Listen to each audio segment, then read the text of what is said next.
SIR নিয়ে অযথা আতঙ্কিত হবেন না। বাংলার জনগণের সুবিধার্থে এলাকায় এলাকায় হেল্প ডেস্ক তৈরি করার কথা ঘোষণা করেছিলেন মমতা বন্দ্যোপাধ্যায় ও সর্বভারতীয় সাধারণ সম্পাদক অভিষেক বন্দ্যোপাধ্যায়। সেই মতো জোড়াসাঁকো বিধানসভায় 24 নম্বর ওয়ার্ডে হেল্প ডেস্ক চলছে খুব দ্রুততার সঙ্গে।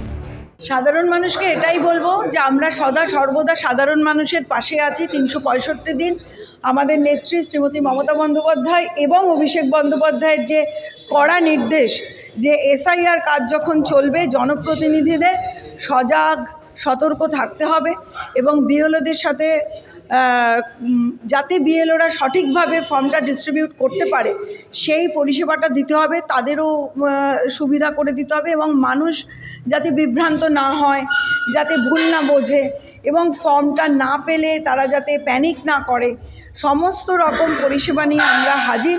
আমার ওয়ার্ডে আমার যে ক্যাম্প সকাল 11টা থেকে বিকেল 5টা অবধি, আবার সন্ধ্যেবেলা 7টা থেকে রাত 10টা অবধি চলছে।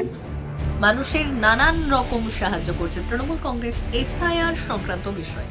বৃহস্পতিবার ওয়ার্ড অফিসের সামনে বাংলার ভোট রক্ষা শিবিরে হেল্প ডেস্কে সাধারণ মানুষের ভোট সংক্রান্ত সহায়তা প্রদানে এগিয়ে এলেন পুরমাতা ইলোরা সাহা ও ওয়ার্ড সভাপতি মৃণাল সাহা। এই ক্যাম্পে মানুষের ফর্ম ফিল আপ করে দেওয়া থেকে শুরু করে সমস্ত রকম সহায়তা, অর্থাৎ কারোর যদি কোনো প্রশ্ন থাকে, কোনো ডাউট থাকে, সব কিছু 2002-এর লিঙ্ক খুঁজে দেওয়ার থেকে শুরু করে সমস্ত কিছু। এবং তার সঙ্গে সঙ্গে এটাও আমরা সবাইকে এটাই বলছি, আপনারা অরিজিনাল ফর্মের একটা ফটোকপি আনুন।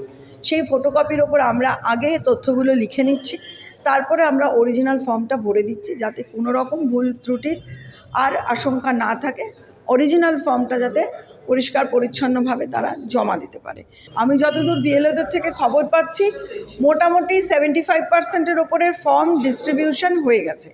আমাদের এখানে বহু লোক আছে যারা অন্যত্র চলে গেছে, তাদেরকেও ফোন করে খবর দেওয়া হচ্ছে, তারা এসে তাদের ফর্মটা নিচ্ছে বা অনেকে বলছে আমার প্রতিবেশীর কাছে ফর্মটা দিয়ে যাও, আমি নিয়ে নেব।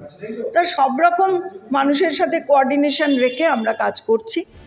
এদিন তিনি জানান, বিজেপির চক্রান্ত ও প্ররোচনায় পা দেবেন না। সকল প্রকার সাহায্যের জন্য মামাটি মানুষের সরকার সর্বদা আপনাদের পাশে আছে। নথি সংক্রান্ত কোনো সমস্যার সম্মুখীন হলে ওয়ার্ডের হেল্প ডেস্কে যোগাযোগ করুন।